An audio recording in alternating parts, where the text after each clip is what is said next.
तो हेलो बच्चों, कैसे हो आप सभी। स्वागत है आप सभी का एक बार फिर से मेरे YouTube चैनल बायोनेक्टर्स एजुकेशन फाउंडेशन में। तो बच्चों, आज की वीडियो में हम बात करने वाले हैं बायोटेक्नोलॉजी यूनिट की, यानी कि बायोटेक्नोलॉजी यूनिट के अंदर जो 2 चैप्टर्स आते हैं उनसे रिलेटेड जितने भी पीवाईक्यूज अभी तक आए हैं नीट एग्जाम के अंदर, मतलब 2014 से लेकर के 2025 तक जितने भी क्वेश्चंस हैं, मतलब बायोटेक्नोलॉजी के अराउंड जितने भी क्वेश्चंस घूमते हैं, उन सभी को आज हम इस वीडियो के अंदर डिस्कस करने वाले हैं। तो चलिए फटाफट से शुरुआत करते हैं अपनी वीडियो की और बढ़ते हैं अपने पहले सवाल की तरफ और देखते हैं कि पहला सवाल क्या है।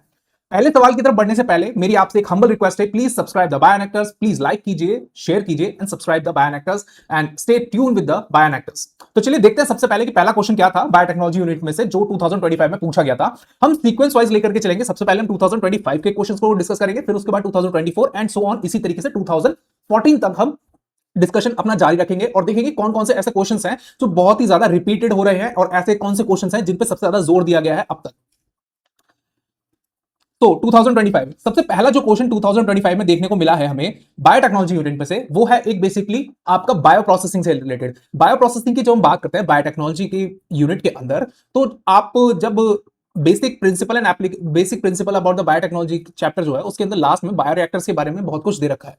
तो बायोरिएक्टर्स क्या होते हैं? बेसिकली ये लार्ज कमर्शियल लेवल पर किसी ह्यूमन वेलनेस प्रोडक्ट को सिंथेसाइज करने के लिए होता है। डिफरेंट डिफरेंट, जैसे आपने देखा होगा, जैसे मदर डेयरी का प्लांट देखा होगा, उसमें डिफरेंट डिफरेंट बायोरिएक्टर्स होते हैं। या फिर हम बात करें, आपने डिफरेंट डिफरेंट फर्मेंटेशन जैसे ब्रीविंग इंडस्ट्रीज में देखे होंगे, तो उसी तरीके के बायोरिएक्टर्स यूज किए जाते हैं। अब पहला जो क्वेश्चन है वो क्या कहता है? Identify the part of a bioreactor which is used as a foam breaker from the given image. मतलब इसमें एक इमेज दिखा रखी है बायोरिएक्टर की, इसमें डिफरेंट डिफरेंट पार्ट्स को डिनोट करा गया। ये बी पार्ट है, ये सी पार्ट है, ए पार्ट है, डी पार्ट है। तो अब आपको इसके नाम याद होंगे अगर आपने फिगर अच्छे से पढ़ी होगी, अगर आपने बायोरिएक्टर्स के साथ पढ़ा है तो आपको पता होगा। जब हम बी की बात करते हो, this is a motor. B है क्या? हमारा मोटर। सी क्या है? ये है हमारा फोम ब्रेकर। नेक्स्ट ए क्या है? This is a blade. Blade के डिफरेंट डिफरेंट टाइप होते हैं। फ्रैच ब्लेड होता है, ठीक है, पिच ब्लेड होता है, और भी बहुत सारे हेलिकल ब्लेड्स होते हैं।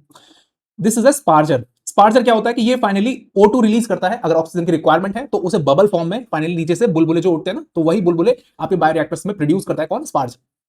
तो ध्यान रखना है। तो इसमें पूछा गया क्वेश्चन में कि फोम ब्रेकर कौन सा है, तो सी जो है हमारा, ये हमारा फोम ब्रेकर है। तो इस हिसाब से हमारा आंसर क्या हुआ? C. So B is the correct answer.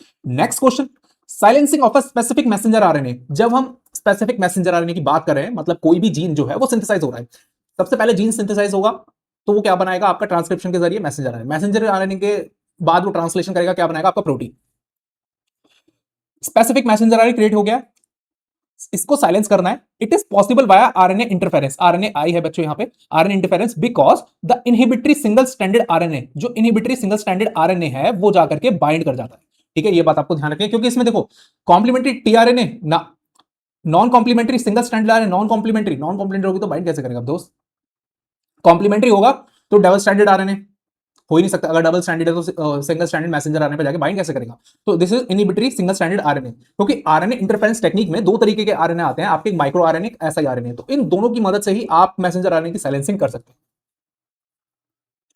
Next question, polymerase chain reaction amplifies DNA following the equation. मतलब जो पीसीआर टेक्निक है जिसमें जो डीएनए होता है फाइनली पहले डीनेचर होता है, फिर उसके बाद एनिलिंग होता है, फिर एक्सटेंशन होता है। ये 3 स्टेप जो सीक्वेंस वाइज 40 to 47 टाइम्स जो साइकिल्स रिपीट होती है, उसके बाद जो एम्पलीफाई हो रहा है डीएनए, एक साइकिल के बाद क्या होता है, जैसे आपने देखा होगा कि जो डीएनए है आपका, ये है आपका डीएनए, इसको जब आपने पीसीआर रन कराया तो उसके बाद कितने बन जाते हैं? इसके बेसिकली 2 डीएनए मॉलिक्यूल क्रिएट हो जाते हैं इस तरीके से।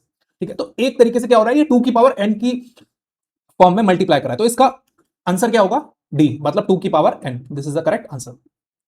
नेक्स्ट क्वेश्चन क्या है?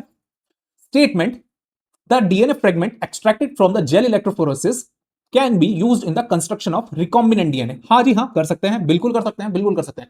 स्मॉलर साइज डीएनए, छोटे साइज का DNA fragments are observe near the anode. Anode क्या होता है? ये हमारा नेगेटिवली चार्ज होता है anode. While the larger fragments are found near the wells in the agarose gel. हाँ, ये हद तक करेक्ट है। इसका कहने का मतलब क्या है समझो। स्टेटमेंट फर्स्ट ने कहा कि आप डीएनए जेल इलेक्ट्रोफोरेसिस से जो डीएनए आपने सेपरेट किया है, लार्ज बैंड और स्मॉल बैंड, उसके बाद आपने उसे एक्सट्रैक्ट करा, आप उससे रिकॉम्बिनेंट डीएनए बना सकते हो। हाँ जी, आप बना लेंगे।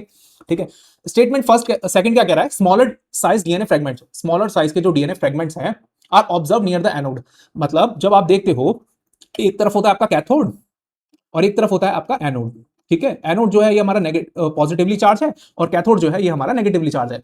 अब डीएनए के ऊपर कैसा चार्ज होता है? डीएनए के ऊपर आता है आपका नेगेटिव चार्ज। अभी नेगेटिव चार्ज डीएनए यहां पर रहते हैं आपके वेल्स। ठीक है, जब इलेक्ट्रिक सप्लाई हम ऑन करेंगे तो फाइनली नेगेटिव चार्ज क्या है, नेगेटिवली चार्ज डीएनए को रिपेल करेगा और ये मूव करेगा आपका पॉजिटिव एनोड की तरफ। तो जितने भी स्मॉलर फ्रेगमेंट्स होते हैं वो फाइनली कहां आ जाते हैं, एनोड की तरफ, और लार्जर फ्रेगमेंट्स कहां रह जाते हैं, बेसिकली आपका कैथोड की तरफ, या फिर बात करें वेल्स की तरफ रह जाते हैं। तो this statement is also correct, मतलब दोनों के दोनों स्टेटमेंट्स आपके करेक्ट हैं, both the statements are correct. ठीक है, याद ध्यान रखना है, see this is the correct.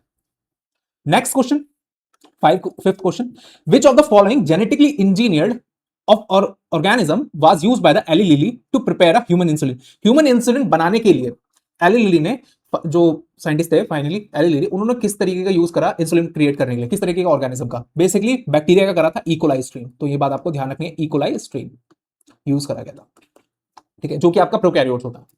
Next question, which of the following enzyme are not essential for a gene cloning. अब जीन क्लोनिंग की बात हो रही है, जीन क्लोनिंग से रिलेटेड आप सभी को पता होगा, रेस्ट्रिक्शन एंडोन्यूक्लियस का यूज होता है, लाइगेजेस का यूज होता है, ठीक है, जीन क्लोनिंग के अंदर। और देखते हैं और कौन कौन सी चीजें दे रखे हैं जीन क्लोनिंग के लिए। रेस्ट्रिक्शन एंजाइम हाजी यूज होता है, डीएनए लाइगेज हाजी यूज होता है, डीएनए म्यूटेस ये तो कहीं नाम नहीं सुना था जब हमने आरडीटी के स्टेप पढ़े हैं, डीएनए रिकॉम्बिनेस ये भी नहीं पढ़ा है, ठीक है, डीएनए पॉलीमरेज ये भी नहीं पढ़ा है। तो आंसर कौन सा हो गया आपका, फर्स्ट एंड सेकंड। अगर फर्स्ट और सेकंड देख लो कहां पे है, तो यहां पे है फर्स्ट एंड सेकंड, तो option D are the correct option. Next question, ये आपको एक बेसिकली वेक्टर दे रखा है, वेक्टर के अंदर आपका एक BAM-H1 रेस्ट्रिक्शन एंजाइम साइट है, ये टेट्रासाइक्लिन रेसिस्टेंस जीन है, ये एम्प्लिसिन रेसिस्टेंस जीन है, और ये बीटा ग्लाइकोसाइड मतलब लैक जेड जीन दे रखा है यहाँ पर, और यहाँ पर एक इको R1 साइट है, रेस्ट्रिक्शन साइट, ठीक है, और ये आपकी देखिए ओराई, ओरिजिन ऑफ रेप्लिकेशन, ध्यान रखना। In the above represented plasmid an alien piece of a DNA is inserted at EcoRI site, EcoRI site के अंदर डाला गया है, ठीक है। अब इकोराई साइट के अंदर डाल दिया है तो बीटा ग्लाइकोसाइडेज एंजाइम क्या होगा, ये इंसर्शनल इनएक्टिवेशन में चला जाएगा। इसका इंसर्शनल इनएक्टिवेशन होने के बाद ये फंक्शनल नहीं रहेगा। अब जब ये फंक्शनल ही नहीं है तो बेसिकली वो व्हाइट कॉलोनीज ही प्रोड्यूस करेगा, आपका ब्लू कॉलोनीज के इसका मतलब क्या है कि क्रोमोजेनिक सबस्ट्रेट जो होगा मीडियम में प्रेजेंट रहेगा एक्सएल, उसे वो कन्वर्ट ही नहीं कर पाएगा, कन्वर्ट नहीं कर पाएगा तो कैसी कॉलोनी रह जाएगी आपकी, वो रह जाएगी आपकी व्हाइट कलर की कॉलोनीज, ठीक है। जब आपने ब्लू व्हाइट स्क्रीनिंग पढ़ी होगी, जैसे मैंने मेरी बहुत पुरानी वीडियो पढ़ी हुई है इसी चैनल के ऊपर, तो आप जाकर के देखोगे तो आपको पता लगेगा कि किस तरीके से ब्लू व्हाइट स्क्रीनिंग वर्क करती है। व्हाइट कॉलोनीज का मतलब क्या है कि दीज आर द रिकॉम्बिनेंट्स, ठीक है, ध्यान रखना है। और अगर ब्लू कलर की कॉलोनी है, these are the non recombinants का मतलब क्या हुआ कि जहां पर डीएनए पहुंचा ही नहीं है, यहां पर इंसर्ट ही नहीं हुआ डीएनए, रिकॉम्बिनेंट्स मतलब नो जीन ऑफ इंटरेस्ट, ठीक है, ध्यान रखना है। और इसमें जीन ऑफ इंटरेस्ट रहेगा, प्रेजेंट रहेगा, जीन ऑफ इंटरेस्ट, ठीक है, ध्यान रखना है। सो ये इस तरीके से वर्क करता है। अब हम बात करते हैं थर्ड क्वेश्चन की। तो इसका answer white colour colonies will be selected, white colour colony will be selected, क्योंकि व्हाइट कलर की कॉलोनीज ही होंगी जो बेसिकली आपका दर्शाएंगे कि इंसर्शन हो चुका है, इंसर्शन की वजह से, जीन ऑफ इंटरेस्ट की वजह से इंसर्शनल इनएक्टिवेशन हो जाए, मतलब ब्लैक जेड जीन जो है फाइनली बीटा ग्लाइकोसाइडेज एंजाइम को सिंथेसाइज नहीं कर पा रहा है, जो कि आपका रिड्यूस करता है एक्स गैल को क्रिएट करता है एक कलर सबस्ट्रेट यानी कि blue colour, sorry. Third question, the blue and white selectable marker have been developed which differentiate recombinant colonies from the non-recombinants, अभी नीचे हमने बात करी, on the basis of their ability to produce a color in the presence of chromogenic substrate। Same बात जो अभी मैंने बताई उसी के बेसिस पे ये सवाल है। स्टेटमेंट पढ़ लेते हैं फटाफट से। पहला स्टेटमेंट क्या कहता है, the blue colour colonies have a DNA insert, blue colour colony कह रहा है कि डीएनए इंसर्ट होगा इसके अंदर, बिल्कुल भी नहीं होगा, तो स्टेटमेंट तो यहीं पे गलत हो जाता है, बिल्कुल गलत है statement first. Statement second, the colonies without blue colour का मतलब है व्हाइट कलर है, have a DNA insert in the plasmid and are identified as a recombinant colonies. तो स्टेटमेंट सेकंड करेक्ट है, स्टेटमेंट फर्स्ट बिल्कुल गलत है। Statement first is incorrect, statement second is correct, तो option number B is the answer.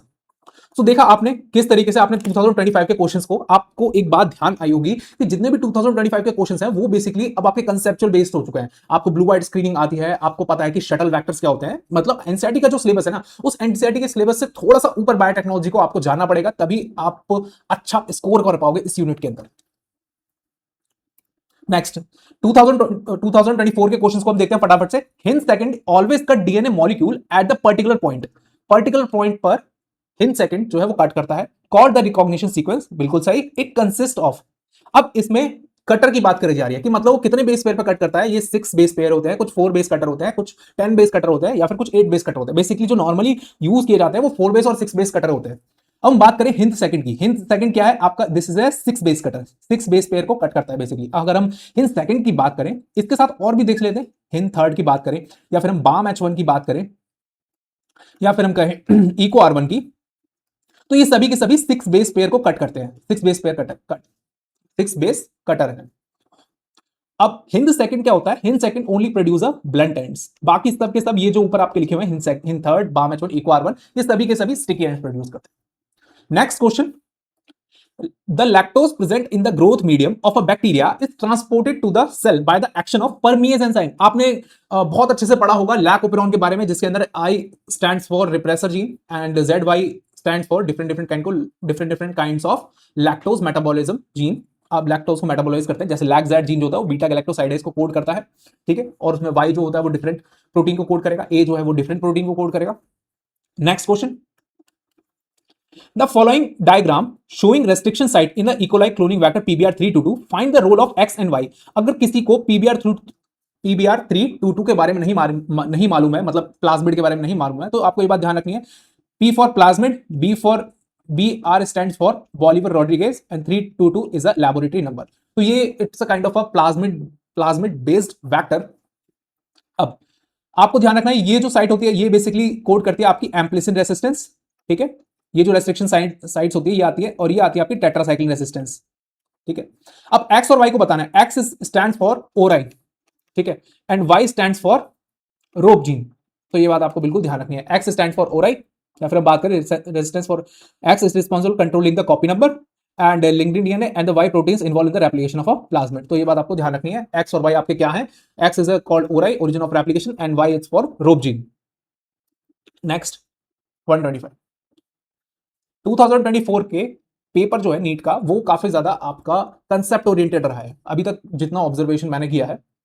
What is the fate of a piece of a DNA carrying only gene of interest which are transferred into a alien organism. मतलब जो vector है वो gene of interest को carry कर रहा है, फिर उस वेक्टर को उठा करके आपने किसी होस्ट के अंदर डाल दिया है, होस्ट के अंदर डालने के बाद उसका फेट क्या है? अब उसका फेट तो एक ही है ना कि वो फाइनली अपना कॉपी नंबर को इंक्रीज करे।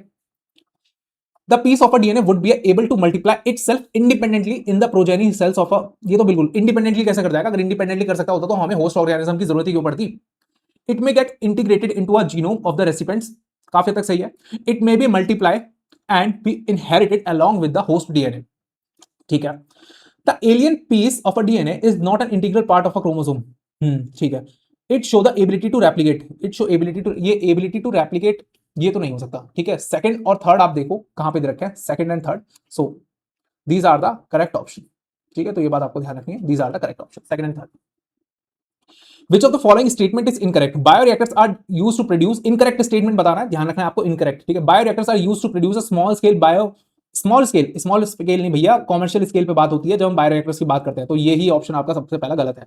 स्मॉल स्केल पे थोड़ी ना हम बायोरिएक्टर्स का यूज करेंगे, लैबोरेटरी स्केल पे अगर हम यूज कर रहे हैं तो हम लैबोरेटरी में प्रोड्यूस कर सकते हैं, हम उनके लिए इतनी सारी मशीनरी, इतनी सारी कॉमर्शियल डेवलपमेंट क्यों करेंगे?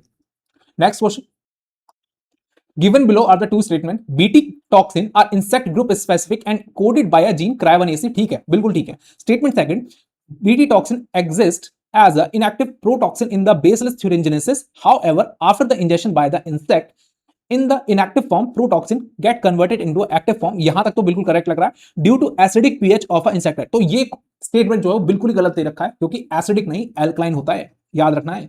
एल्कलाइन पीएच की वजह से ही फाइनली आपका एक्टिवेट होता है टॉक्सिन और वो इंसेक्ट को किल करता है। तो स्टेटमेंट सेकंड जो है वो गलत हो गया, बिल्कुल बिल्कुल गलत हो गया है, और स्टेटमेंट फर्स्ट जो है वो करेक्ट है। तो ऑप्शन में देख लो, statement first is true and statement second is false, तो option number A is the correct option.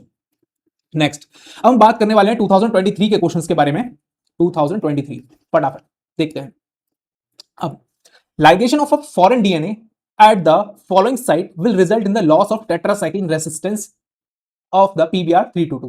अब टेट्रासाइक्लिन, अगर आपको PBR322 के बारे में मालूम नहीं है तो मैं आपको फिर से बता दे रहा हूं, ये जो आप फिगर देख रही थी ना आपने, ये पीछे, ये पूरी PBR322 के बारे में सब कुछ रखिए। अभी कह रहा है कि ऐसी कौन सी साइट पे हम जीन का इंसर्शन करें कि जिससे टेट्रासाइक्लिन रेजिस्टेंट जीन जो है वो खत्म हो जाए, या फिर हम बामेचोन पे करें या फिर साल्वन पे कर देते हैं, कहीं भी कर देंगे, दोनों आंसर अगर दे रखे होंगे तो सही है हमारा।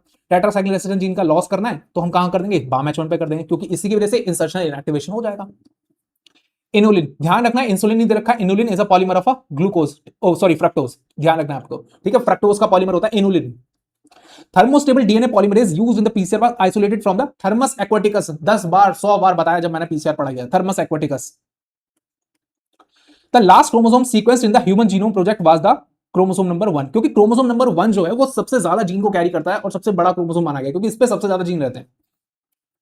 नेक्स्ट, ये तो डायरेक्ट क्वेश्चन है, डायरेक्ट एनसीईआरटी से क्वेश्चन है सारे। मैच द फॉलोइंग, तो चलिए अब हम देखते हैं फटाफट से मैच द फॉलोइंग को। और मैच द फॉलोइंग को सॉल्व करने का सबसे अच्छा तरीका होता है कि आपको जितने ऑप्शन मालूम है सबसे पहले उन्हें देख लीजिए कि ऑप्शंस में कौन कौन से दे रखे हैं। अगर हम बात करें कैनामाइसिन रेसिस्टेंट जीन की, तो कैनामाइसिन रेसिस्टेंट जीन अगर किसी वेक्टर के अंदर प्रेजेंट है तो वो एक्ट एज सेलेक्टेबल मार्कर का वर्क करेगा। डिसआर्म्ड रेट्रोवायरस की बात करें तो वो डिलीवर करेगा जीन को एनिमल सेल के अंदर। आप इन दोनों को देख लीजिए, फोर्थ का हो जाएगा आपका बी, फोर्थ का बी हो जाएगा और थर्ड का हो जाएगा ए। फोर्थ का बी, थर्ड का ए, थर्ड का ए हो गया, फोर्थ का बी हो गया। अब फोर्थ का बी किसी और में दे रखा है, दे रखा है, थर्ड का ए दे रखा है, इसमें दे रखा है, ठीक है। लेकिन आपको और भी देखने हैं, अगर आप और देख लीजिए कैनामाइसिन की बात करें तो kanamycin it's a kind of antibiotic resistance होता है। फर्स्ट का हो गया डी, अब फर्स्ट का डी हो गया तो यहां पर ये हो गया आपका ऑप्शन नंबर ए। तो इसी तरीके से फटाफट से आप सॉल्व कर सकते हो match the following. Next question, which of the following statement is incorrect about the agrobacterium tumefaciens. Agrobacterium tumefaciens basically क्या प्रोवाइड करता है आपको, टीआई प्लाज्मिड भी इसी से मिलता है, ट्यूबर इंड्यूसिंग प्लाज्मिड। ये क्या करता है कि प्लांट के अंदर अगर आपको कोई वेक्टर इंसर्ट करना है तो आप टीआई प्लाज्मिड का यूज कर सकते हैं जीन ऑफ इंटरेस्ट को फाइनली प्लांट के अंदर भेजने के लिए। जेनेटिकली मॉडिफाइड प्लांट होते हैं वो मोस्टली टीआई प्लाज्मिड की मदद से ही बनाए जाते हैं। ऑप्शन देख लेना, it transform normal plant cell into a tumorous cell, ठीक है। It delivers T DNA into a plant cell, ठीक है। करेक्ट इनकरेक्ट बताना, ध्यान रखना है। It is used to deliver a gene of interest in both prokaryotes as well as the eukaryote host cell. अरे भैया प्रोकैरियोट्स के अंदर नहीं करता है, अभी जस्ट बताया है यूकैरियोट्स के अंदर करेगा, यूकैरियोट्स के अंदर भी किन के अंदर, प्लांट्स के अंदर ओनली, ठीक है। तो this option is incorrect. Ti plasmid from agrobacterium tumefaciens used for a gene transfer is not pathogenic to a plant cell, बिल्कुल सही, क्योंकि उसके अंदर से टीडीएनए जो है वो हटा दिया जाता है। टीडीएनए कहां होता है, ये होता है कुछ इस तरीके से टीआई प्लाज्मिड का स्ट्रक्चर होता है बच्चों, देखते रहना फटाफट से। ये होता है left border, this is called the right border, right border, this is called the left border. और इनके बीच में जो होता है ये बेसिकली यहां से यहां तक ये होता है बेसिकली आपका टीडीएनए, ठीक है, ध्यान रखना है आपको, दिस इज कॉल्ड टीडीएनए। इस टीडीएनए के पास ही जीन होते हैं ट्यूमर कॉजिंग के। ट्यूमर कॉजिंग के क्या बोले जीन, ये कुछ नहीं होते, हार्मोन के जीन्स होते हैं इसके पास, ऑक्सिन और साइटोकाइन के, ठीक है, साइटोकाइन के। अब यही दोनों जीन जो होते हैं ये फाइनली क्या करते हैं कि सेल की ग्रोथ को बढ़ा देते हैं, जिसकी वजह से ट्यूमर जो होता है वो कॉज होता है प्लांट सेल, प्लांट के अंदर, ठीक है। तो अब टीडीएनए को वापस निकाल देंगे और इसमें अपना जीन ऑफ इंटरेस्ट ऐड कर देते हैं, जिसकी वजह से वो पैथोजेनिक नहीं रहता प्लांट्स के लिए। Next, which of the following can act as a molecular scissor. Molecular scissor किन्हें कहा जाता है, सभी को पता है, restriction enzyme are the molecular scissor. Select incorrect statement regarding the chemical structure of insulin. Incorrect statement बताना है आपको कौन सा होता है इंसुलिन के regarding. C peptide is not present in the matured insulin, incorrect बताना है, तो ये तो आपका करेक्ट है। Polypeptide chain A and B are linked by the disulphide bridges, बिल्कुल correct. Mature insulin molecule consist of a 3 polypeptide chain A B and C. अरे यार यही तो गलती कर दी तुमने, मतलब यही गलत है, C option. Insulin is synthesised as a pro hormone which contain extra stretch of a C peptide, ये भी बिल्कुल सही है, ठीक है। तो इस तरीके से आपको फटाफट पता होना चाहिए कि इंसुलिन क्या होता है, कि इंसुलिन जब सिंथेसाइज करिए तो वो एक ऐसा प्रो हार्मोन की तरह वर्क करती है, उसमें सी पेप्टाइड जो है वो अटैच रहती है। जब उसे मैच्योर्ड इंसुलिन में कन्वर्ट करा जाता है तो सी पेप्टाइड कट करके अलग हो जाती है और आपके ए चेन और बी चेन दोनों सिंथेसाइज हो जाती है आपस में। ये ह्यूमन बॉडी के अंदर की बात हो रही है। अगर हम आर्टिफिशियली बात करें, बाहर से सिंथेसाइज करेंगे तो हम ए चेन को अलग सिंथेसाइज करके बी चेन को अलग सिंथेसाइज करके दोनों को आपस में ऐड करा देंगे by the disulphide linkage, C peptide का झंझट ही खत्म। जीन थेरेपी, अब फिर से मैच द फॉलोइंग। आपको कौन सा पता है, आपको एलाइजा के बारे में पता है। एलाइजा क्या है, एलाइजा बेसिकली क्या है, diagnostic test for the AIDS. Third का बी, थर्ड का बी देखो फटाफट कहां पे है, third B, third B, third B, यहां पे दो दे रखे हैं, यहां पर ए और सी के अंदर। अब देख लो, फर्स्ट का डी दे रखा है, फर्स्ट का डी दे रखा है, सेकंड का देख लेते हैं सी है या फिर ए है, तो हमें पता लग जाएगा सेकंड का। RNA interference technique, RNA interference technique से क्या होता है, बेसिकली आपका जो मैसेंजर आरएनए उसे साइलेंस करा जाता है, ठीक है। इलेक्ट्रोफोरेसिस फोर्थ का ए दे रखा है, फोर्थ का ए, और सेकंड का, फर्स्ट का हो जाएगा आपका डी और सेकंड का हो जाएगा आपका सी। तो ये is a correct option, fourth का, ठीक है। तो इस तरीके से भी आप क्वेश्चन को फटाफट से सॉल्व कर सकते हो, जैसे पहले हमने मैच द फॉलोइंग को सॉल्व करा था वैसे ही अब करा है। अब 2022 के कुछ क्वेश्चन है उनको फटाफट से देखते हैं। पहला question, which of the following statement is not true regarding the gel electrophoresis technique. अब 2022 के जितने भी क्वेश्चन आएंगे ना बच्चों, वो काफी ज्यादा कंसेप्चुअल होंगे। कंसेप्चुअल का मतलब है कि अगर आपने प्रोसेस ठीक से पढ़ा है, अगर आपने प्रोसेस जेल इलेक्ट्रोफोरेसिस ठीक से पढ़ा है, आपने हाइब्रिडाइजेशन के बारे में जाना है कि क्या होती है हाइब्रिडाइजेशन, या फिर आपको पता है कि साउदर्न ब्लॉटिंग किस लिए की जाती है, वेस्टर्न ब्लॉटिंग किस लिए की जाती है, क्या उनका मेन एजेंडा होता है इन ब्लॉटिंग को परफॉर्म करने का, तो इन सभी बातों के अगर आप कंसेप्चुअल नॉलेज है तभी आप ये 2022 का जो क्वेश्चन पेपर है बायोटेक्नोलॉजी से रिगार्डिंग आप सॉल्व कर पाओगे। Which of the following statement is not true regarding the gel electrophoresis? Not true मतलब incorrect बता देना है। The presence of a chromogenic substrate give blue colored in the DNA bands on a gel। अरे भैया chromogenic substrate कहां आता है, अभी हमने बात करी थी क्रोमोजेनिक सबस्ट्रेट जो है वो बेसिकली कहां यूज होता है, वो यूज होता है आपका ब्लू वाइट स्क्रीनिंग में, ठीक है। तो ये ऑप्शन ही इनकरेक्ट लग रहा है। Bright orange colour bands DNA can be observe in the gel when exposed to UV light. हाँ भाई बिल्कुल, क्योंकि ethidium bromide. The process of extraction of a separated DNA strands from a gel is called the elution. बिल्कुल सही। The separated DNA fragments are stained by the using of ethidium bromide. यही आपको अभी मैंने बताया। तो option number A is a incorrect. Next question, DNA polymorphism forms the basis of a both genetic mapping as the DNA fingerprinting. दोनों का ही basis होता है DNA polymorphism. Next question, given below assertion reason को किस assertion and reason को किस तरीके से रीड कर रहा था। जब आप असर्शन रीड कर लोगे तो उसके लास्ट में आप बिकॉज लगा देना और फिर उसके बाद आप उसका रीजन रीड करना। Polymerase chain reaction is used in the DNA amplification because the ampicillin resistant genes is used as selectable marker to check the transformation. अरे भैया सही तो है, लेकिन एक्सप्लेनेशन पीसीआर का कहां से हो गया ये? रीजन जो है वो करेक्ट दे रखा है, लेकिन वो करेक्ट एक्सप्लेनेशन नहीं है, क्योंकि असर्शन में बात की गई है किसकी? पीसीआर की। नीचे जो बात करी गई है वो रेस्ट्रिक्शन सिलेक्टेबल मार्कर की बात करी गई है। Not a correct, A and R correct and R is a not correct explanation of A. तो ठीक है, ये बात आपको ध्यान रखनी है। Option number D is a correct option. Next, if a geneticist used a blind approach for a sequencing of a whole genome of an organism. ठीक है, ब्लाइंड अप्रोच है, सीक्वेंसिंग का उसका एम है होल जीनोम सीक्वेंसिंग करनी है उसे, followed by the assignment of a function. Assignment of a function to a different segments, मतलब जो पूरा जीन है उसके अंदर डिफरेंट डिफरेंट सेगमेंट्स को उसने फंक्शन असाइन कर दिया है। ठीक है, the methodology adapted by him it's called the sequence annotation. This is called the sequence annotation, क्योंकि आप डिफरेंट डिफरेंट सेगमेंट्स को, वो होल जीनोम जो है उसके अंदर डिफरेंट डिफरेंट जो सीक्वेंसेस हैं, जो डिफरेंट डिफरेंट सेगमेंट्स आप जिन्हें बोल रहे हो, उनको एक फंक्शन असाइन करना है, that is called a functional annotation. तो ये आएगा आपका सीक्वेंस एनोटेशन में। Next question, in an E coli's strain I stands for I gene get mutated. I gene mutated हो गया है। अब एक आई जीन था, ये था आपका लैकोपेरॉन। ठीक है, यहां पर बेसिकली आपका एक आई जीन था, यहां पर आपके तीन जीन प्रेजेंट थे, जेड वाई एंड ए। ठीक है, अब आई स्टैंड फॉर रिप्रेसर। ये रिप्रेसर आकर के यहां पे बाइंड कर जाएगा और आरएनए पॉलीमरेज क्या होगा? बाइंड नहीं कर पाएगा। ठीक है, बाइंड नहीं कर पाएगा, तो इसकी वजह से जेड बाई ए का ट्रांसक्रिप्शन ही नहीं हो पाएगा। तो ध्यान रखना है, अगर आई म्यूटेटेड हो गया है तो इसका मतलब है रिप्रेसर सिंथेसाइज होगा लेकिन अपना वर्क परफॉर्म नहीं करेगा। अब जब वर्क ही परफॉर्म नहीं करेगा तो डीएनए सेगमेंट पर जाके बाइंड कैसे करेगा? जब बाइंड नहीं करेगा तो आरएनए पॉलीमरेज जाकर के बाइंड कर जाएगा और फाइनली ट्रांसक्राइब कर देगा कॉन्टिन्यूसली किसका? जेड वाई और ए जीन का। मतलब लैक्टोज मेटाबॉलिज्म परफेक्टली वर्क करता रहेगा बहुत ज्यादा। RNA polymerase will bind to a promoter region. क्या आउटकम निकलेगा? आरएनए पॉलीमरेज क्या रहेगा? Will bind to the promoter region. तो option number B is a correct. इसमें तो आपको थोड़ा सोचने की भी जरूरत नहीं पड़ी है। अगर आपने लैक ओपेरॉन पढ़ा भी है ना कि किस जीन का मतलब क्या है, किस जीन का फंक्शन क्या है, तो आप फटाफट से सॉल्व कर सकते हो। breeding crop with a higher level of a vitamin, breeding crop with a higher level of vitamins and mineral or a higher protein and healthier fats is called the biofortification। इसको क्या कहते हैं? Biofortification. मतलब जिस yield के अंदर high minerals की बात करें, हाई विटामिन्स की बात करें, हाई प्रोटीन की बात करें, तो इसे हम क्या कहते हैं? Basically biofortification. आप लोगों ने देखा कि किस तरीके से क्वेश्चन जो है वो सॉल्व हो रहे हैं कंसेप्चुअल बेसिस पे। अगर आपने चैप्टर पढ़ लिए, ऐसा नहीं है कि आपका काम खत्म हो गया। आपको एक्चुअल में नॉलेज होनी चाहिए, पता होना चाहिए कि उस प्रोसेस के अंदर चल क्या रहा है, बायोटेक्नोलॉजी है क्या। बेसिकली दो प्रिंसिपल्स पे बायोटेक्नोलॉजी वर्क करती है और वो दोनों प्रिंसिपल ही दोनों चैप्टरों के अंदर खत्म कर दिए गए हैं। पहला जो चैप्टर है वो बेसिकली प्रिंसिपल्स के बारे में बता रहा था कि किस तरीके से आरडीटी है जो परफॉर्म होते हैं, जेनेटिकली मॉडिफाइड ऑर्गेनिज्म किस तरीके से प्रोड्यूस कर सकते हो आप। ठीक है, अब एप्लीकेशन में बता रहा है कि आपने आरडीटी का यूज करके आपने किस तरीके से डिफरेंट डिफरेंट प्रोडक्ट्स बायोटेक्नोलॉजी से रिलेटेड बनाए। इंसुलिन किस तरीके से बनाया, पीटी कॉटन किस तरीके से बनाया आपने, जीन थेरेपी किस तरीके से वर्क कर रहे हैं बायोटेक्नोलॉजी का यूज करके। तो आपको दोनों चैप्टर की कंसेप्चुअल नॉलेज बहुत ही अच्छे से होनी चाहिए। If the length of the DNA molecule is 1.1 metre, what will be the approximate number of base pairs. अब approximate number of base pair की अगर हम बात करें तो आप इसको सॉल्व कर सकते हो। मैं आपको बता दे रहा हूं, कुछ इस तरीके से आंसर निकलेगा, आप सॉल्व कर लेना। 1.1 मीटर है ना, मीटर की बात कर रहा है। ठीक है, अब एक बेस पे दो बेस पेयर के बीच में जो डिस्टेंस होती है वो 0.34 नैनोमीटर होती है। ठीक है, अब आप यहां पर 10 की पावर 9 का -9 का मल्टीप्लाई कर दोगे तो फाइनली ये मीटर में कन्वर्ट हो जाएगा, तो ये भी आपका मीटर बन जाएगा। तो अब आप इसे फाइनली डिवाइड करके आप अपना आंसर निकाल सकते हो। ठीक है, तो ध्यान रखना इस तरीके से आप आंसर निकालोगे। अगर आप फटाफट से कमेंट में बता देना आंसर क्या आया था इसका।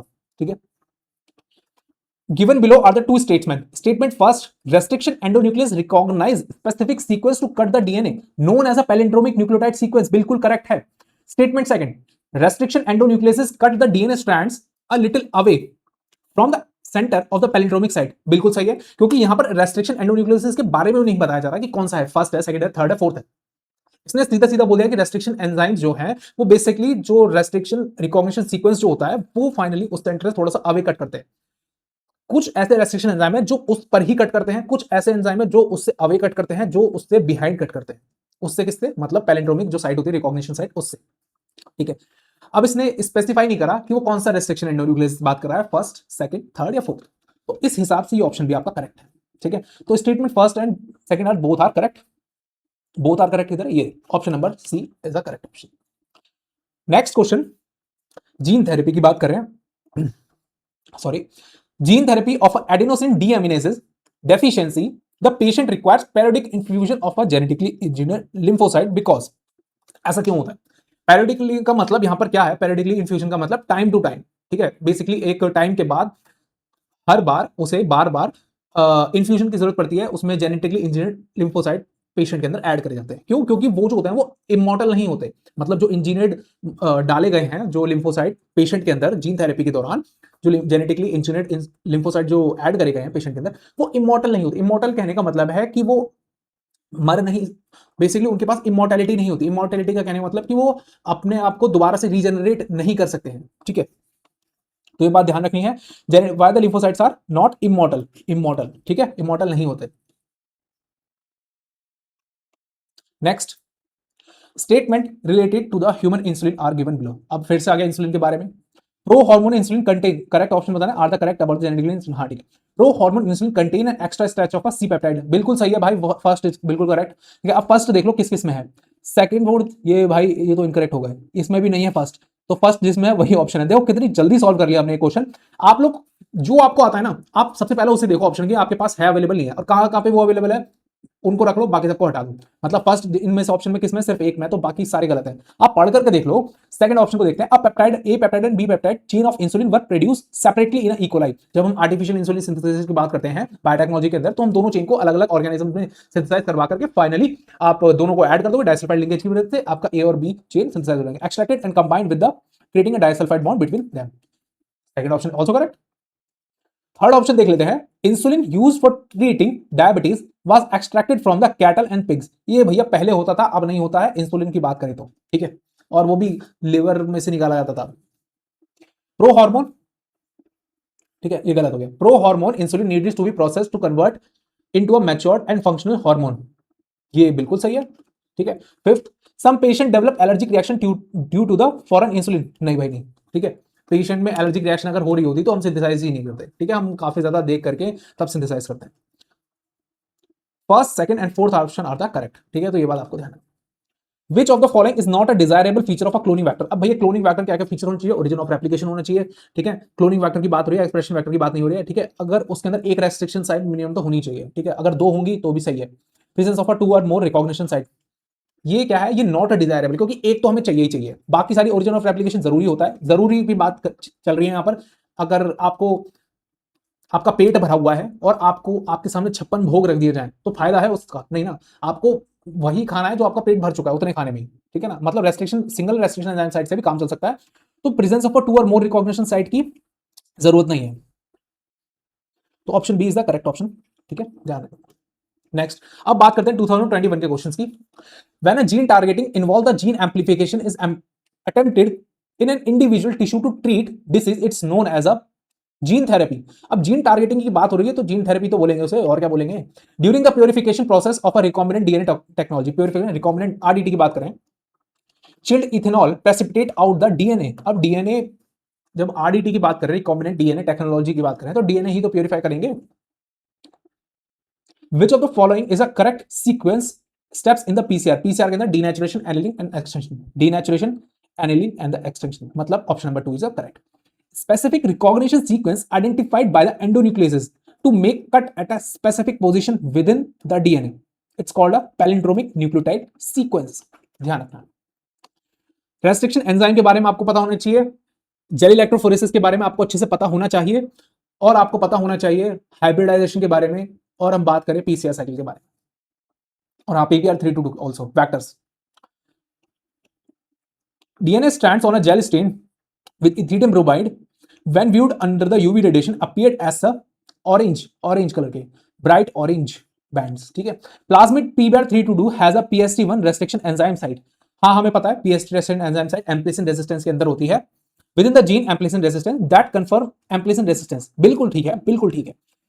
If this enzyme is used for inserting a gene of a beta galactosidase production, ठीक है, मतलब कि जो PST साइट थी आपकी PST1 वो कहां थी, एम्प्लिसिन रेजिस्टेंस जीन के पास, ठीक है। अब आपने क्या करा, यहां पर एक लैक-जेड जीन इंसर्ट कर दिया, lack-Z gene, this called a lack-Z gene, जो आपका बीटा गैलेक्टोसाइडेज को सिंथेसाइज करेगा और फाइनली एक्स गैल को कन्वर्ट कर देगा आपका एक ब्लू कलर के प्रोडक्ट में, ठीक है। एक्स गैल जो होता है वो व्हाइटिश कलर का होता है। अब आपको बताना क्या है, in an E coli strain the production of the recombinant plasmid inserted in the E coli strain it will be able to produce a novel protein and dual ability. भाई ये नहीं बिल्कुल भी नहीं। It will not able to confer the ampicillin resistance to the host cell. हाँ ये ठीक है, एम्प्लिसिन रेजिस्टेंस नहीं होगा उसके अंदर। Transformed cell will have the ability to ampicillin resistance as well as beta glycoside. बिल्कुल गलत, बिल्कुल गलत, बिल्कुल गलत। It will leads to lysis of a host cell. ना जी ना, ये भी गलत। तो ये है आपका करेक्ट ऑप्शन, क्योंकि एम्प्लिसिन रेजिस्टेंस जीन जब आपने PST साइट के अंदर लैक्टेट जीन डाला तो एम्प्लिसिन रेजिस्टेंस जीन क्या हो गया, इंसर्शनल इनएक्टिवेशन में चला गया। तो जो भी होस्ट के अंदर अगर वो जीन जा रहा है तो उसके अंदर एम्प्लिसिन रेसिस्टिविटी बिल्कुल भी नहीं रहेगी, बिल्कुल भी नहीं रहेगी, और उसके पास केवल लैक्टेट जीन रहेगा जो वो आपका सिंथेसाइज करेगा बीटा गैलेक्टोसाइडेज को, और वही बीटा गैलेक्टोसाइडेज एक्स गैल को फाइनली कन्वर्ट कर देगा आपका एक प्रोडक्ट में, जो कि होगा आपका ब्लू कलर, और यही देता है आपका ब्लू कलर कॉलोनीज। ठीक है, ध्यान रखना है आपका। ये देगा व्हाइट कलर की कॉलोनीज क्योंकि इसके अंदर ये देगा, सॉरी, ब्लू कलर की कॉलोनीज। ठीक है, ध्यान रखना, क्योंकि लैक्टेट जीन तो प्रेजेंट है। ठीक है, और एम्प्लिसिन रेसिस्टिविटी लॉस हो जाएगी बिल्कुल। With regards to insulin choose the correct option. Insulin के बारे में भैया पढ़ लेना बहुत अच्छे से, बीटी कॉटन जितने भी एप्लीकेशन है सभी के बारे में, ठीक है, RNA इंटरफेरेंस के बारे में, ठीक है, और फ्लेवर सेवर टेक्नोलॉजी के बारे में, और बीटी कॉटन के बारे में। C peptide not present in the matured insulin, बिल्कुल सही। Insulin produce by the recombinant DNA has the C peptide, नहीं। The proinsulin has a C peptide, हाँ। A peptide and B peptide of insulin are integrated by the disulphide benzene, हाँ, sorry. ठीक है, तो option कौन कौन से correct हो गए आपके? ए करेक्ट हो गया, और आपका सी करेक्ट हो गया, और आपका डी करेक्ट हो गया। ए सी डी कहां दे रखे हैं? A C D are the fourth option, are the correct option. ठीक है, ध्यान रखना। Next, for effective treatment of a disease, early diagnosis and the understanding that the pathophysiology is very important. Which of the following molecular diagnostic technique is very useful for the early detection? early detection की बात करी जा रही है, तो यहां पर early detection के लिए कौन सी टेक्निक यूज करी जाएगी? वो है आपकी ELISA। ठीक है, ध्यान रखना है, ELISA। During the process of a gene amplification की बात करिए using the PCR, if a very high temperature is not maintained in the beginning. अगर बिगिनिंग में आपने स्टार्टिंग के वक्त हाई टेम्परेचर मेंटेन नहीं कर रहा है, हाई टेम्परेचर मेंटेन नहीं कर रहे हैं, तो इसका मतलब क्या है कि उसके अंदर डीनेचुरेशन स्टेप बहुत ही अच्छे से नहीं होगा। डीनेचुरेशन नहीं होगा तो DNA बैंड जो है वो सेपरेट नहीं होंगे, DNA स्ट्रैंड जो है वो सेपरेट नहीं होंगे। विच of the following steps of a PCR will affected first? Denaturation, obviously denaturation. Next, हम बात करते हैं 2022 के 20, ठीक है, 2020 के क्वेश्चंस की। Next, in a gel electrophoresis separated DNA की बात करिए। The fragments can be visualised with the help of UV radiation, ethidium bromide and the UV radiation. The sequence that controls the copy number of the linked DNA in the vector is termed as a ori site. The specific palindromic sequence which is recognised by the eco R one का recognition sequence आपको याद रखना है, GATTC। ठीक है, GAATTC ये होता है। ठीक है, ध्यान रखना इस बात का। तो यहाँ पे कहां पर भी GATTC ये दे रखा, ठीक है, और इसका जस्ट उल्टा हो जाता है, अपोजिट कर दो, पैलिंड्रोमिक सीक्वेंस है तो ये बन जाएगा। तो option number B is correct, ये आपको ध्यान रखना है। और इकोआर1 किस तरीके के एंड्स प्रोड्यूस करता है? ये प्रोड्यूस करता है आपके स्टिकी एंड्स। ठीक है, स्टिकी एंड्स। केवल हिंद सेकंड है जो आपके सिलेबस में अगर पूछा भी जाता है, हिंद सेकंड जो है ये आपका ब्लंट एंड्स क्रिएट करता है, ब्लंट एंड्स। ठीक है, ध्यान रखना। इकोआर1 की बात करें, इकोआर1 हिंद थर्ड, ठीक है, या फिर हम बात करें BAM-H1, ठीक है, तो ये सभी के सभी स्टिकी एंड्स प्रोड्यूस करते हैं, लेकिन हिंद सेकंड जो है ये ब्लंट एंड्स प्रोड्यूस करेगा। और ये सभी के सभी, ये सभी इन ऑल्स की बात करें तो ये सभी के सभी क्या है? 6 बेस पेयर कटर हैं, ध्यान रखना, 6 बेस पेयर के बाद ही कट करेंगे। Next, identify the wrong statement with regard to a restriction enzyme. Restriction enzyme के रिगार्डिंग इन सभी नीचे जो फॉलोइंग्स दे रखे हैं इनमें से इनकरेक्ट ऑप्शन कौन सा है? They cut strands of a DNA at a palindromic site, ये तो सही है भैया। They are useful in the genetic engineering, ये भी सही है। Sticky ends can be joined by the using of a DNA ligase, ये भी सही है। Each restriction enzyme function by the inspecting the length of a DNA sequence. Wait, each restriction enzyme function by the inspecting the length of the DNA, बिल्कुल भी नहीं, बिल्कुल भी नहीं। तो इसका मतलब option number D is the incorrect option. Match the following, वापस से सिर्फ जितना आता है आपको उतना देखिए। बीटी कॉटन बेसलेस थ्यूरोजेनेसिस मतलब ए का फोर्थ, ए का फोर्थ देखो फटाफट कहां पे है, ए का फोर्थ कहां पे है, ए का फोर्थ इधर का सबसे नीचे, तो मतलब option number D is correct. A का फोर्थ कहीं भी नहीं, मतलब यहाँ पे ए जा रहा है, ये बी का है, ये सी की लाइन है, ये डी की लाइन है, ठीक है, ध्यान रखना है आपको। तो ए का फोर्थ कहां है आपका, फोर्थ, मतलब D, D option number D is correct. फटाफट से कितनी जल्दी क्वेश्चन सॉल्व हो जाता है। Match the organism with its use in the biotechnology. Bacillus thuringiensis से क्या होता है, बेसिकली आपका क्राय प्रोटीन निकाला जाता है जिससे बीटी कॉटन प्रोड्यूस है। ए का फोर्थ, फिर से देख लो, ए का फोर्थ, ए का फोर्थ कहां रखा है, ए का फोर्थ, ए का fourth, option number A is the correct option, बिल्कुल करेक्ट। बाकी सारा बिल्कुल आंसर सॉल्व फटाफट। Choose the correct pair from the following, correct pair के बारे में बताना है। देखो करेक्ट पेयर के बारे में बात करते हैं। Nucleases separate the two strands of a DNA. अब भैया न्यूक्लियसेस की बात करिए, एंडोन्यूक्लियस नहीं बताया, एक्सोन्यूक्लियस नहीं बताया, करेक्ट, इनकरेक्ट। एक्सोन्यूक्लियस क्या करता है, स्पेसिफिक विद इन द, ना बिल्कुल भी नहीं, विद इन द डीएनए बिल्कुल भी नहीं, एक्सोन्यूक्लियस हमेशा बाहर से कट करते हैं। Ligases, ligases join the two DNA molecule, हाँ जी हाँ। Polymerase break the DNA fragments, बिल्कुल गलत। तो option number D is the correct option. Next 2019, फटाफट से चलते हैं और फटाफट से बात करते हैं। Following statement describe the characteristics of a enzyme restriction endonuclease. Restriction endonuclease के बारे में बात कर रहा है कि रेस्ट्रिक्शन एंडोन्यूक्लियस क्या करते हैं, एक्चुअली में वो फॉस्फोडाइस्टर बॉन्ड को ब्रेक करते हैं। The enzyme cut, incorrect statement बताना है, रीड कर लिया पहले। The enzyme cut the sugar phosphate backbone at a specific site on each strand, नहीं भाई नहीं, 2 मिनट रुक जाओ। The enzyme recognise a specific palindromic nucleotide sequence in the DNA sequence, ठीक है, ये तो सही है। The enzyme cut the DNA molecule at the identified position within the DNA, ये भी सही है।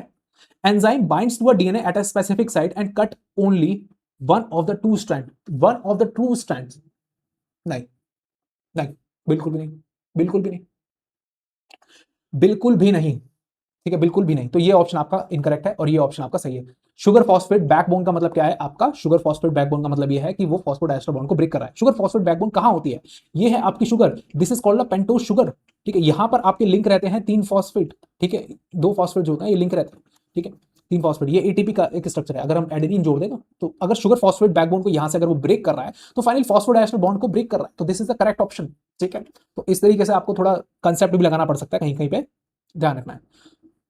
Option number D is the answer, क्योंकि इनकरेक्ट स्टेटमेंट बताना था ना मैं। Which of the following features of a genetic code does not allow bacteria to produce a human insulin by the recombinant DNA technology, because the genetic code is nearly universal. सभी के अंदर genetic code है वो universal है, कुछ को छोड़ करके, जैसे माइटोकॉन्ड्रिया की बात करें तो उसके अंदर अलग होते हैं कुछ कोडॉन, ठीक है। फिनाइलएलानिन को कोड करने वाले जो कोडॉन है अगर हम बात करें तो वो सभी के अंदर सेम है, याद रखना। What trigger activation of a protoxin to active BT toxin of a bacillus thuringiensis in the bollworm. Alkaline pH of the gut, ये बात ध्यान रखनी है, 2 बार क्वेश्चन आ चुका है। एल्कलाइन पीएच ऑफ अ गट या फिर एसिडिक पीएच ऑफ अ गट की वजह से फाइनली बीटी टॉक्सिन जो एक्टिव होता है नहीं होता है, तो आपको ध्यान रखना है एल्कलाइन पीएच की वजह से ही बीटी टॉक्सिन एक्टिवेट होता है, जिसकी वजह से इंसेक्ट जो है वो किल हो जाते हैं। 2018, which of the following is commonly used as a vector for introducing a DNA fragments in the human lymphocyte। Human lymphocyte की बात करिए, ह्यूमंस के अंदर की बात करिए, एनिमल्स के अंदर बात हो रही है, तो रेट्रोवायरस, ध्यान रखना है, रेट्रोवायरस जो वेक्टर होते हैं, रेट्रोवायरल वेक्टर वही यूज करे जाते हैं। Use of a bio resources की बात करी गई है by multinational companies and organisation without authorisation, without authorisation मतलब कोई परमिशन वगैरह नहीं है, from the concerned country and its people, it's called a biopiracy, biopiracy, ठीक है। Next 2017, what is the criterion of the DNA fragments movement in the agarose gel during the electrophoresis। DNA fragments के move होने का क्या क्या मतलब criteria रहता है, बेसिकली जो लार्ज मॉलिक्यूल रहते हैं, मैंने आपको अभी बताया, जब हम डीएनए जेल इलेक्ट्रोफोरेसिस की बात कर रहे हैं, डीएनए जेल इलेक्ट्रोफोरेसिस की, इलेक्ट्रोफोरेसिस, ठीक है, इसकी बात करें तो एक तरफ क्या है बच्चों, कैथोड है, एक तरफ क्या है, एनोड है, ठीक है। ये एनोड क्या होता है, ये होता है पॉजिटिवली चार्ज, और ये कैथोड क्या होता है, ये होता है नेगेटिवली चार्ज। जब इलेक्ट्रिक सप्लाई को ऑन करा जाता है, ठीक है, इलेक्ट्रिक सप्लाई को ऑन करा गया, तब क्या होगा, फाइनली यहां से डीएनए जो है मूव करेगा। अब लार्ज जो फ्रेगमेंट्स होंगे वो आपके पीछे रह जाएंगे और स्मॉल फ्रेगमेंट जो है वो आगे आ जाएंगे। Larger fragment size if farther it moves, smaller the fragment size the farther it move. Positively charge fragments move to the farther end, मतलब positively charge fragments, positively charge तो होंगे नहीं भैया, फ्रेगमेंट कौन से होंगे, negatively charge fragment do not move, क्या बात कर रहे हो यार, ठीक है। Smaller the fragment is farther its move, ठीक है, स्मॉलर फ्रेगमेंट साइज, तो option number B is correct. जब स्मॉलर फ्रेगमेंट्स का जो साइज होगा द फार्थर इट मूव, मतलब वो ज्यादा दूर तक जा पाएंगे जितना स्मॉलर फ्रेगमेंट्स रहेगा, क्योंकि आपने देखा जैसे आप इलेक्ट्रिक सप्लाई ऑन करते हो तो नेगेटिवली चार्ज डीएनए है और नेगेटिवली कैथोड है, तो वो फाइनली एक दूसरे को रिपेल करेंगे और छोटे जो मॉलिक्यूल होंगे वो ज्यादा दूर तक जा पाएंगे। DNA fragments separated on a agarose gel can be visualized after the staining with the ethidium bromide. तो यहाँ ध्यान रखना है, इथिडियम ब्रोमाइड एक डाई होती है जो कैंसर कॉजिंग डाई है, ठीक है। ये इससे फाइनली कैंसर हो जाता है अगर आपकी स्किन वगैरह पे लग जाती है, ठीक है। अगर आप गलती से उसके जो फ्यूम्स होते हैं अगर उन्हें पार्टिकल्स को इनहेल भी कर लेते हो ना, तो उससे भी आपको कैंसर हो सकता है। Which of the following is wrongly match, wrongly match बताना है। स्ट्रेप्टोकाइनेस, स्ट्रेप्टोकोकस, क्लोस्ट्रीडियम बोtulinum, नहीं भैया नहीं। लाइपेज कैसे हो गया, ये तो बिल्कुल हो गया, इसमें बीटी कॉटन आना चाहिए था, ठीक है, ध्यान रखना है, ये गलत है। ट्राइकोडर्मा पॉलीस्पोरम, साइक्लोस्पोरिन है, बिल्कुल सही है, इम्यूनोसप्रेसिव ड्रग है। Monascus purpureus statin drug, sorry statin drug basically क्या करते हैं, जितने भी आपने देखा होगा कि आपके घर में अगर कोई हार्ट पेशेंट होगा, अगर हार्ट पेशेंट है, ठीक है, अगर कोई ऐसा पेशेंट है जिसको हाइपरटेंशन भी रहता है, तो उसके लिए डॉक्टर स्टैटिन ड्रग्स देते हैं। अब जिन ड्रग के पीछे स्टैटिन लिखा हुआ हो, ठीक है, तो आपको ध्यान रखना है वो कोलेस्ट्रॉल लोअरिंग ड्रग्स हैं, आपकी ब्लड के अंदर जो कोलेस्ट्रॉल रहेगा उसको लो करेगी। Next question, which of the following is not required for any of the technique which DNA fingerprints available at present.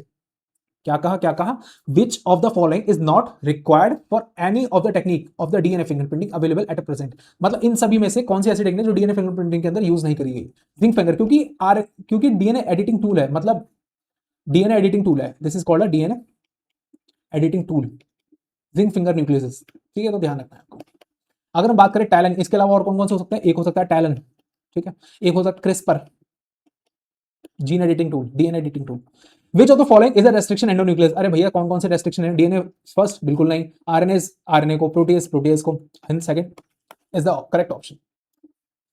2015 the introduction of a T DNA into a plants involve, मतलब अब हमें T-DNA को insert करना है। हमें पता था, हमने टीआई प्लाज्मिड के बारे में बहुत अच्छे से पढ़ चुके हैं कि क्या होता है TI plasmid. This is called a TI plasmid, जिसके पास एक लेफ्ट बॉर्डर हो, this is called a left border, and उसके पास एक राइट बॉर्डर हो, ये होता है राइट बॉर्डर, ठीक है। उसके पास opine synthesis and Orai jeans भी होंगे, ठीक है, और इनके बीच में जो जितना भी डीएनए होता है इसको बोलते हैं T-DNA.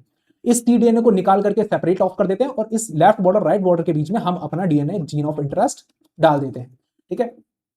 allowing plant roots to stands in water, क्या बात कर रहा है, introduction of a T DNA into a plants involve the, नहीं बिल्कुल भी नहीं। Infection of a plants by the agrobacterium tumefaciens, ठीक है। Altering the pH of the soil then heat shock, नहीं। Exposing the plant to cold of a brief period, नहीं, ठीक है, तो option number B is the correct. और ये कहां से मिलता है हमें टीआई प्लाज्मिड, इसको बोला जाता है TI plasmid, tumour inducing plasmid. ये प्लांट के अंदर ट्यूमर इंड्यूस करता है। ये कहां से मिलता है, हमारा एग्रोबैक्टीरियम ट्यूबिफिकेशन से, ट्यूमिफिकेशन।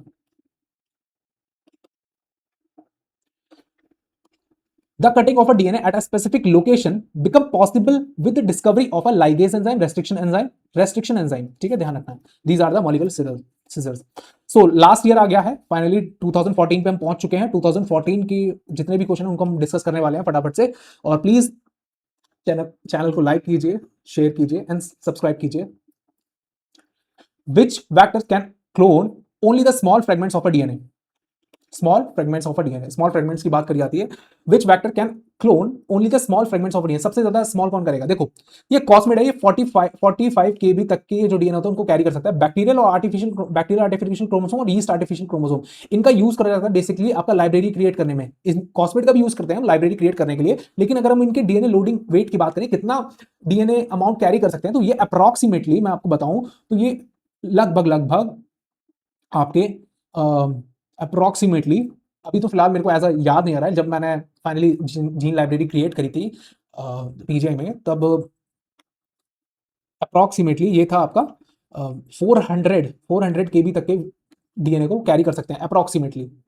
बट प्लाज्मिड सबसे कम, ठीक है, ध्यान रखना प्लाज्मिड, क्योंकि नॉर्मल प्लाज्मिड की बात करें तो वो मैक्सिमम 10 केबी होंगी, ठीक है, 8 केबी, वो भी हार्डली, ठीक है।